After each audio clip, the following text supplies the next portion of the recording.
las cuales más de 3,000 tienen menores de 100 habitantes. Entonces, la gente, el gobierno del estado es una incapacidad de poder decir que va a operar todas las plantas. El gobierno cumple entregando su planta. Sí. Ya la gestionó con el gobierno federal, ya se hizo todo lo necesario. En la mayoría de los casos, a la comunidad o a la ciudadanía no le cuesta. El gobierno federal, el gobierno estatal están subsidiando todo ese paquete de recursos para que la planta se ponga. Entonces ya viene la responsabilidad del municipio de operarla. El municipio tiene que mantenerla y operarla. ¿Qué pasa aquí? Pues son las obras alejadas, las que se están trabajando con lo sucio, el agua negra, el agua residual, no tienen un lucimiento de decir, híjole, no hice el parque bonito, o no hice una fuente, una estatua, no sé. Híjole. Y entonces tengo que pagar por operarla. Y el ir a la planta de tratamiento no significa que voy a poner de castigo al que me cayó mal que estaba en el ayuntamiento, o voy a pasar a mi compadre ahí o lo que sea, no. Tiene que haber gente que tenga una capacitación. En las ciudades más grandes tiene que haber ya perfiles. Estamos hablando de plantas mecanizadas donde quienes trabajan ya son ingenieros que tienen ese perfil y están trabajando. En las comunidades rurales donde son plantas más sencillas, se les capacita a la gente. Nosotros cada vez que una comunidad nos pide una capacitación, vamos y la damos. Pero ¿qué es lo que pasa? Cambia el comité, cambian las autoridades, ya no hay ese interés por seguir con la planta de tratamiento que estaba y se pierde esa continuidad y la dejan de operar, dejan de pagar la energía o dejan de traer los consumibles o ya se fue el operario que sabía cómo manejarla, cómo limpiarla y cualquier planta de tratamiento está trabajando con una materia que es el agua residual, la cual contiene en su gran mayoría materia orgánica, que son parte de los desechos. Las plantas municipales son eso, de las aguas residuales que se generan en las casas, en la gran mayoría, son aguas típicamente domésticas y donde ya se suman pues que talleres, gasolineras, salones de belleza, tortillerías, etcétera, cuando la ciudad va creciendo. Entonces, ¿qué tiene que hacer? Está trabajando con materia viva, con carga orgánica, que se está descomponiendo, que tiene olores, que lleva basura, que acarrea arena, etcétera. Entonces, si no lo operan, si no la trabajan adecuadamente, eso no va a funcionar. Aquí en China y en todos lados. Entonces, fíjate, desde hace rato dijiste, el del agua es un tema que se ha usado políticamente. Y ahorita te escucho y es que políticamente no me va a traer ningún beneficio. Y entonces, ¿qué problema tan serio? Y aparte, no hay quien opere porque se trata de una cosa fea. O sea, hay que darle el gusto a todo. El trabajar en una planta de tratamiento no tiene que ser un castigo. Ahí es como el hecho de sentirse orgulloso de que esté trabajando en favor de algo muy benéfico, como es el tratamiento del agua residual. ¿Cómo anda en Zacatecas, si tienes el dato? Y si no, luego nos lo mandas para comentarlo. ¿Cuántas plantas de tratamiento estarán trabajando medianamente o razonablemente en el estado? De las que hay. En porciento de tratamiento estamos llegando al 60% de tratamiento en todo el estado. No está mal. No está mal, pero efectivamente son 47 plantas de tratamiento, de las cuales el 50% trabajan operativamente bien. Hay municipios que año con año y han cambiado de administración, siguen trabajando bien su planta porque ya tienen esa conciencia y la llevan a cabo. Hay comunidades o municipios que tienen su planta medianamente trabajando, medio la echan, medio regresan, etcétera, y hay plantas que efectivamente han dejado de operar. Y han dejado de operar porque están totalmente desmanteladas, porque les quitaron todo, ya no está ni la puerta, ni mucho menos la bomba, el transformador, ya no existe, solamente un cascajo ahí que se quedó de vestigio de planta de tratamiento. Y eso, pues volvemos a lo mismo, ¿de quién ha sido responsabilidad de su cuidado? ¿El municipio o la comunidad? Efectivamente, si hay plantas que ya no es factible una rehabilitación, tienen que hacerse nuevas. ¿Cómo? O sea, se destruyó lo que se hizo. Sí, qué triste, la mala ¿no? conciencia de la gente Qué que no triste. la cuidó, que no tuvo la precaución, ya no pagaron vigilante, la dejaron de operar, la pararon y se fue destruyendo poco a poco sola y ya alguien llegó y se quitó la puerta y se la llevó, etcétera. Oye, ¿no? si así tratamos todo el tema del medio ambiente, qué feo escenario. Y me temo que así lo tratamos. Sí, ¿verdad? Sí. Hay elementos que usamos, insumos que utilizamos para la vida cotidiana, que tardan mucho en desaparecer sí. degradarse, ¿verdad? Sí. Como por ejemplo los pañales desechables, o estoy en un error. No, Las los pañales bolsas de desechables, plástico. así es. Y ahí estamos y nos hacemos disimulados, ¿no? Todos, sin pensar que es el futuro de nuestros hijos. Así es. Por ejemplo, nosotros vemos que las bolsas de plástico son necesarias para la basura. Ok, hay bolsas ya biodegradables. Y uno dice, es que son más caras. Ese es el problema, que todo el plástico, aparte de ser de un hidrocarburo, que venimos con lo que es el petróleo, que estamos acabando con el petróleo, que estamos fomentando muchísimo más la contaminación, hay bolsas ecológicas que son de fécula de maíz, de caña, de azúcar, de varios materiales que lo que hacen es que se van al basurero y se degradan. ¿Y eso ya hay en el estado de Zacatecas? ¿En todo el estado?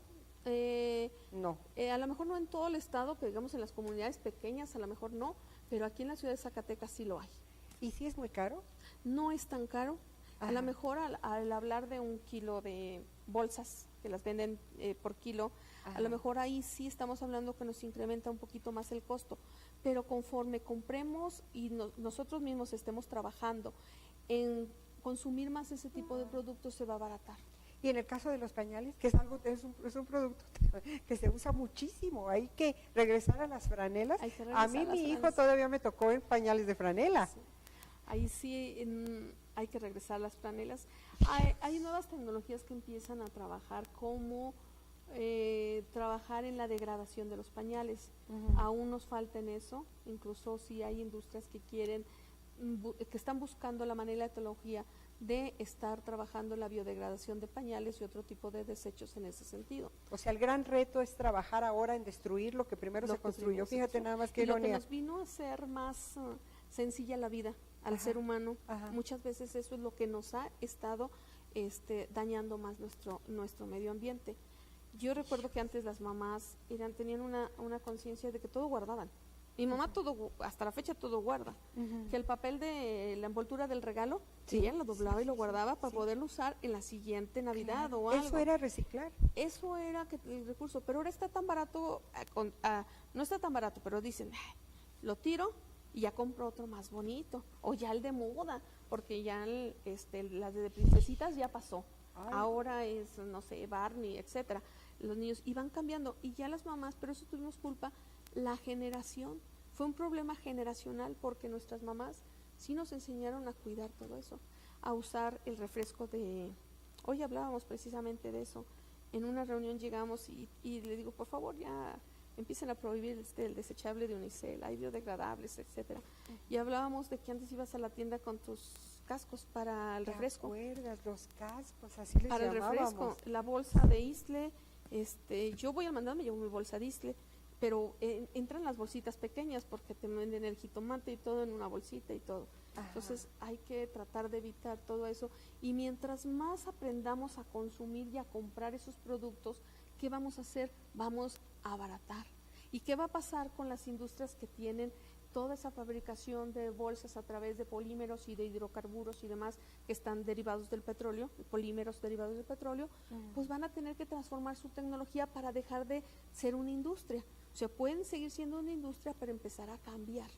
Es decir, ya no voy a generar bolsas de plástico, pero en lugar de ser de un polímero, voy a utilizar productos biodegradables, porque ya lo hay. El punto central del tema, creo, es la conciencia, porque si la gente que tiene esa conciencia deja de consumir esas cosas que afectan al planeta, automáticamente desaparece la industria, porque ya no habría quien lo comprara. O sea, el gran tema es conciencia. Así es. ¿Verdad? Y no necesariamente que desaparezca la industria, que se transforme. Que se transforme. En lugar de haber tantas industrias que producen bolsas de plástico, de polímeros, que empiece a haber grandes industrias que produzcan bolsas de productos biodegradables, como la caña de azúcar, como la fécula de maíz, etcétera. ¿Y qué va a pasar? Va a haber igual una competencia mayor y el mercado va a hacer que se abarate el producto y vamos a todos a utilizar productos biodegradables. Qué interesante, de verdad. Te digo que contigo los temas son apasionantes. Hablemos ahora del suelo zacatecano, que es otro problema de ahí es contaminación. Hablar de la erosión del campo zacatecano es una manera de contaminación, ¿o cómo la ubicaríamos? Ahí estamos hablando, efectivamente tenemos un campo muy erosionado que en su gran mayoría se debe a que se han abierto muchas tierras de cultivo. Antes al pastoreo de los animales se han acabado con todo. Y lo que se tiene que hacer, volvemos a lo mismo, estamos dañando nuestro medio ambiente. ¿Qué tenemos que hacer? Hacer una remediación. Es decir, aquella persona que tiene 1 hectárea para pastoreo puede utilizar media hectárea que siga pastoreando y la otra media hectárea reforestar. Llega el momento que va a tener que sus animales se vengan a comer acá y reforesta la otra. Es solamente ubicarnos en una conciencia. Volvemos a lo mismo. Sí, todo efectivamente se da con nuestro conocimiento de cómo podemos cuidar el medio ambiente. Podemos hacer y seguir manejando a los animales que sigan pastoreando, que sigan comiendo.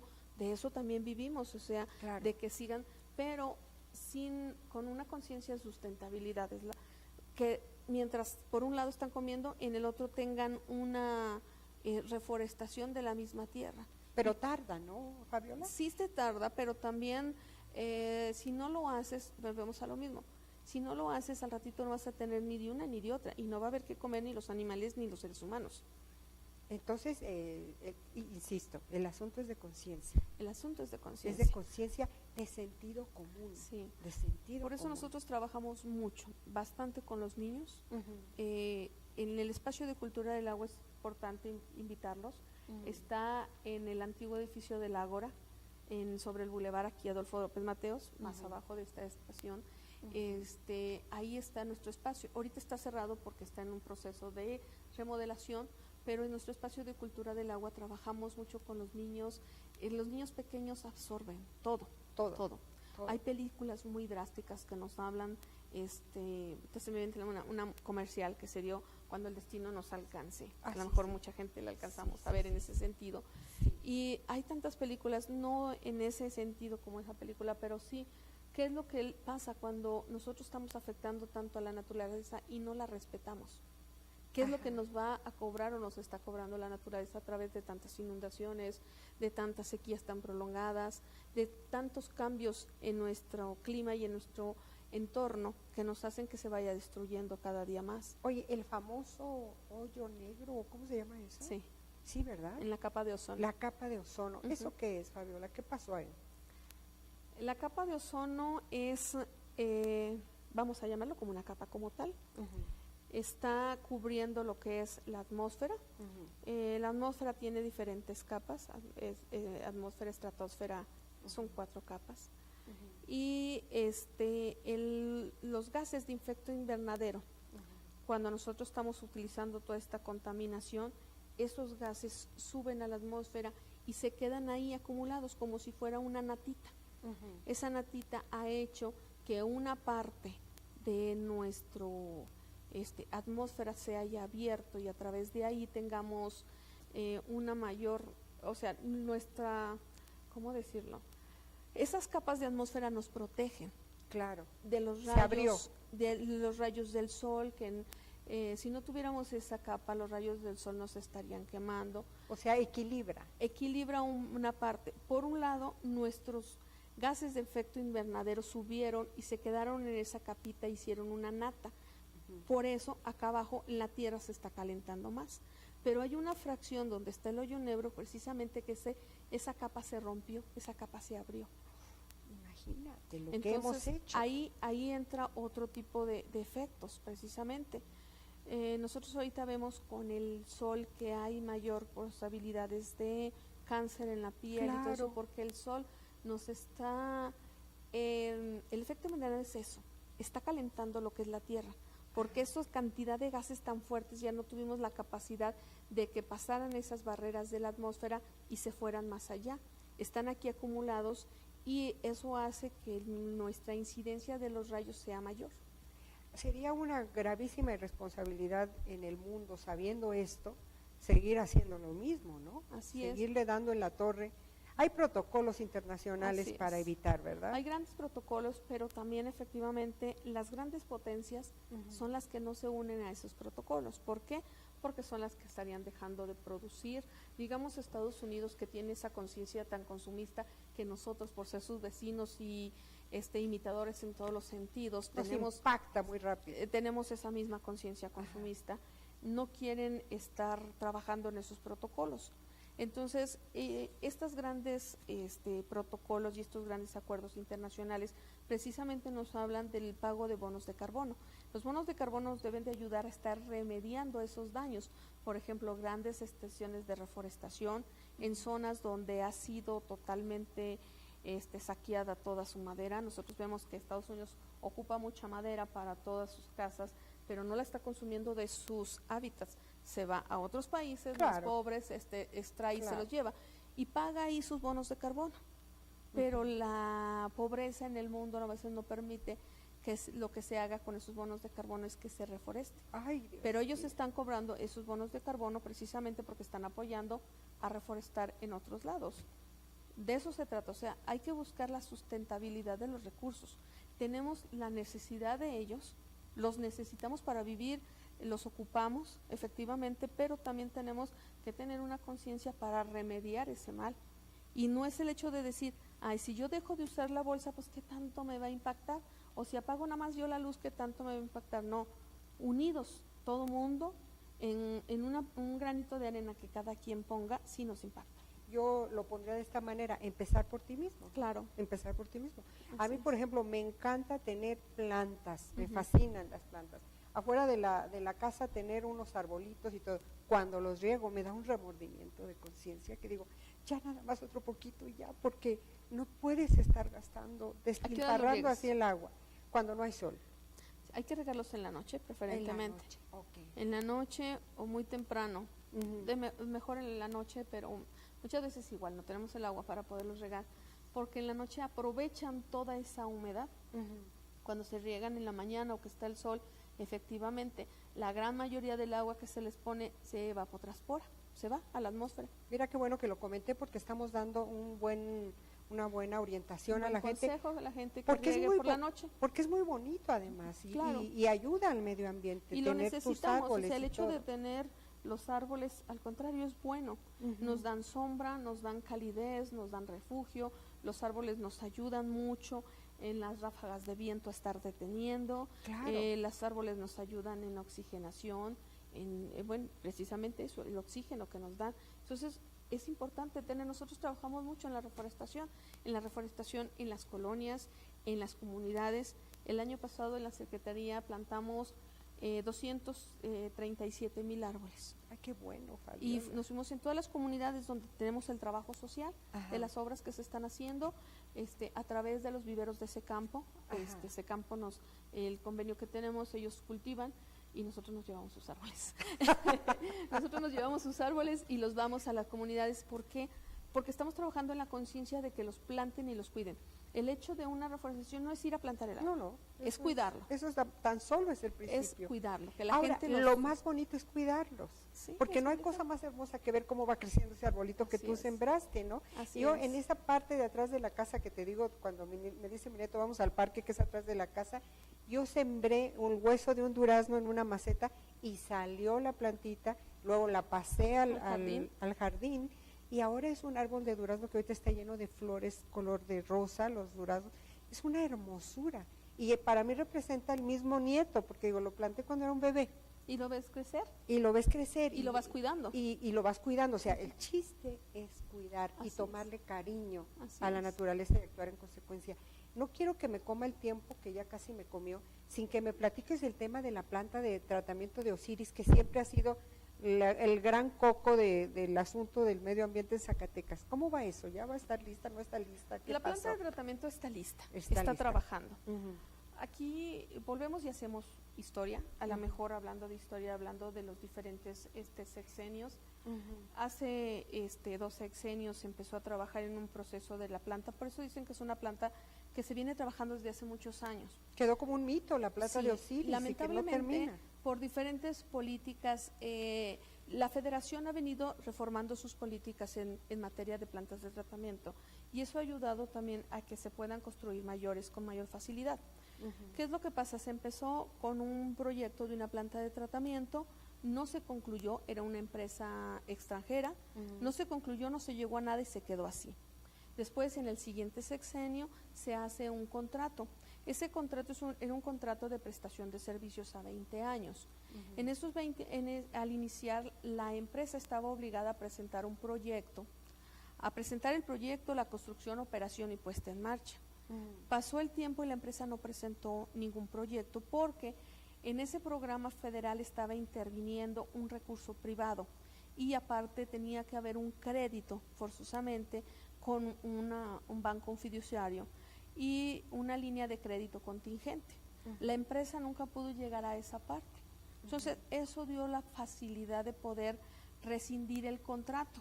Si tu empresa dentro de tu contrato dijiste que ibas a hacer un proyecto, una línea de crédito contingente, iba a haber la aportación de todo el mundo, gobierno federal, estatal, iniciativa privada, y de una línea de crédito para poder trabajarla, no se llevó a cabo y se canceló.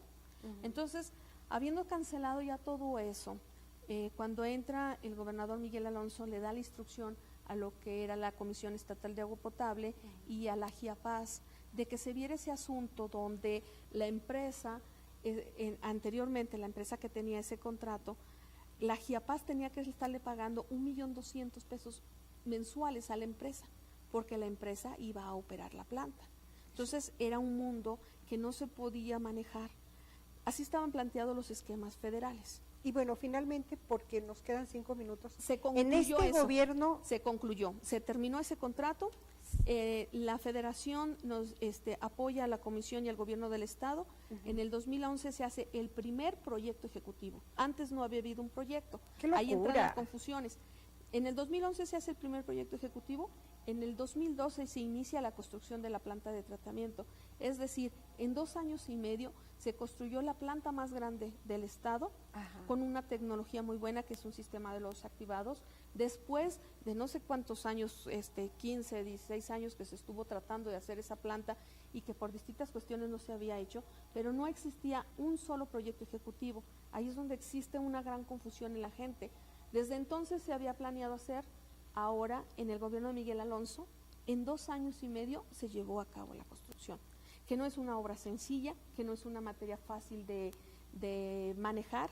Yo te invito a la obra, es una obra impresionante, grandísima, hermosa. Está en la colonia Osiris en Guadalupe. Y trata el agua de... Trata el 80% de Zacatecas. El 80%, ¿por qué? Porque Zacatecas tiene una vertiente. La otra vertiente se va a la planta Poniente Llorito, que ya existe, están en operación. El 80% es la ciudad de Zacatecas, la zona conurbada, toda la ciudad de Guadalupe, las localidades de Sauceda de la Borda y San Jerónimo, están unidas. Entonces, ahorita se tienen 458 litros por segundo de agua residual, que está en toda la capacidad. La planta tiene una capacidad ahorita para 600 litros, es decir, conforme vaya creciendo la población, la planta va a seguir teniendo capacidad de que le lleven esa agua ahí. 600 litros cada qué? Por segundo. Por segundo. Sí. ¿Y esa agua ya tratada, dónde está? Bueno, el agua ya tratada ahorita se está regresando al cauce. No es un dinero tirado, que es una de las cosas que se manejan. La primera, el primer propósito de la planta es precisamente llegar a sanear el agua que ya ensuciamos, tratarla. Ahorita la GIAPAS ya es la posesionaria de esa planta, es el organismo operador encargado de su operación y su mantenimiento. Entonces, los 3 ejidos que están aledaños a la planta ya están en pláticas con la GIAPAS para poder llevar a cabo esta reutilización. ¿Qué se requiere para reutilizarla? Una infraestructura de que de la planta se pueda distribuir a las tierras de esos 3 ejidos. Para esa infraestructura se están poniendo de acuerdo. Hay programas que se pueden apoyar, programas que tiene la CNA, que tiene ese campo, que tiene esa Zagarpa. Nosotros no los manejamos, no le puedo hablar de esos programas, pero hay programas que pueden ayudar en ese tipo de tecnificación para riego. Digamos que ese sería ya el objetivo final de la planta. Por lo pronto está cumpliendo por contratar el agua, que ya es un gran paso. Así es. El chiste era verla activa, ¿no? Porque pasaban, como mencionabas, un sexenio por una razón, otro sexenio por otra, y siempre era como el mito de la planta de Osiris, que nunca veíamos que funcionara para nada. No, y que no estaba construida. Que no Empezando, estaba construida. no existía un proyecto. El proyecto, por fin, el primer proyecto de completo ejecutivo para la planta Osiris se llevó a cabo en el 2011 y la construcción derivada de ese proyecto, la Federación nos dio el 70% de los recursos, el 30% lo puso el gobierno del estado y se llevó a cabo la construcción de la planta de tratamiento y ahora efectivamente es una obra, está completa. Hace una semana precisamente hoy hicimos un recorrido con los diputados precisamente para que constaten que ahí está la obra, que está funcionando, que hay problemas mecánicos, que hay problemas, claro, es una obra inmensa, grandísima, que es trabajar, imagínate un bloque de hablar de 458 litros en un solo espacio de momento, es la locura, entonces, de verdad. Tiene un proceso de estabilización gradual. Me parece que le ha faltado a este gobierno, y hay que decirle a nuestro amigo José Guadalupe Soto Landeros, que ahora está en Comunicación Social del Gobierno del Estado, que difunda más esto, porque es un gran logro de este gobierno. Claro que es un gran logro. ¿Verdad que sí? Estamos hablando que en 14 años que no se había podido lograr la planta, en 2 años y medio se logró. En 2 años y medio porque no existía un proyecto. No, Empezando desde cancelar, rescindir el contrato que se tenía con la otra empresa, donde la empresa igual Chiapas nunca le pagó porque él nunca tuvo un contrato. tan solo abordar el tema, ¿verdad? Entrarle Así a es. un asunto que estaba siempre ahí como cancelado de por vida, Así ya es. eso habla bien del gobierno del Estado. El gobierno del Estado, al tener ese logro, es muy fuerte. Pero, bueno, volvemos a lo mismo, los aspectos políticos lo manejan desde otro punto de vista, que había iniciado un proyecto, decimos que no había ningún proyecto. El proyecto ejecutivo para Osiris se hizo y se elaboró a través del contrato con una empresa especializada para ello en el 2011. En el 2012 se empieza la construcción que concluye en el 2013 y que están en proceso de operación, que hay altas, bajas, que se está operando, que están aprendiendo. La gente de Chiapas, los operarios de Chiapas son técnicos ya muy capaces, que ya operaron, tienen 4 plantas en el mismo sentido, el Orito, Poniente y la de Morelos. Tienen 3 plantas de lodos activados, tienen una buena precisión. ¿Y estas plantas sí tienen un destino? ¿El agua sí se está reutilizando o es lo mismo que En la gran Osiris? mayoría están trabajando ya con unas parcelas. En la planta Poniente, una minera ya construyó una línea de conducción de la salida de la planta y la va a utilizar la minera en una cantidad de esa agua tratada. Nos faltó el tema de las minas, que también dejan a su paso una buena destrucción. Así es. Así es, y que no es fácil. Yo recuerdo la de Noria de Ángeles, que había el problema de los jales. Los jales hay en todos lados, el problema de los jales es muy fuerte. Ajá. Ahora también las políticas federales están obligando, por así decirlo, a las mineras que tienen que hacer una remediación del daño. Tienen que invertir un tanto por ciento de sus recursos para poder estar remediando el daño que están ocasionando en el lugar. Y ya es una política federal y que tienen que estar implementando las mineras. Las mineras están muy reguladas en la mayoría de los casos por el entorno federal. Ahí va, más o menos. Pues fíjate que te comento, se nos terminó el tiempo. Muy ya rápido. me dijeron que le corte, ya nada más te voy a pedir un mensaje de 20 segundos a la gente para insistir en la conciencia de cuidar el medio ambiente. Aquí en la cámara 2, por favor. Ok, bueno, el cuidar el agua y el medio ambiente nos ayuda a que en la gran mayoría somos padres de familia, que busquemos que nuestros hijos, nuestros nietos, a quienes esperamos ver en nuestras generaciones puedan conocer el mundo como nosotros lo conocimos y de nosotros depende mucho eso. Muy bien, pues nunca te enfocaron en la cámara 2, pero Ok. nos enfocaron a las 2 juntas, lo cual nos da mucho gusto. Muy Hacemos el mensaje, me sumo a tu mensaje, te agradezco mucho que hayas estado con Gracias, nosotros. al contrario, es un en gusto y este un placer. mes. Gracias. Y sí amiga. se va muy rápido el tiempo, nos falta tiempo. Este tiempo corre. Muchísimas gracias, amigos, Gracias. por habernos seguido en este programa. Recuerden, jueves a las 6 de la tarde es la cita para escuchar la próxima semana a otra mujer que nos hable de sus actividades. Muchas gracias. Soy Silvia Montes Montañez, su servidora y amiga. Hasta siempre. Gracias.